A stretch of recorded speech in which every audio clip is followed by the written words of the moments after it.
কাল দাড়ি রাখা অনেকেই ফ্যাশন মনে করে, কিন্তু মুসলিমদের জন্য এটা ফ্যাশন না, এটা ফার্জের নিকটবর্তী এক সুন্নাহ।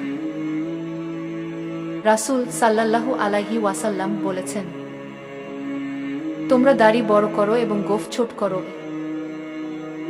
সহিহ বুখারী 5892।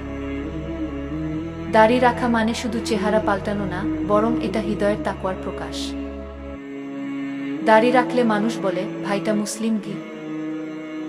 কিন্তু জানো, আল্লাহ বলেন, যে আমার রাসূলের সুন্নাহকে ভালোবাসে সে আমার ভালোবাসার দাবি রাখে কি। ছোট গল্প।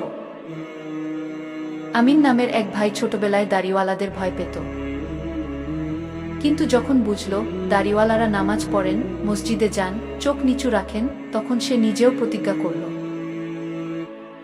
দাড়ি রাখব, কারণ আমি আমার রাসূল সাল্লাল্লাহু আলাইহি ওয়াসাল্লামকে ভালোবাসি।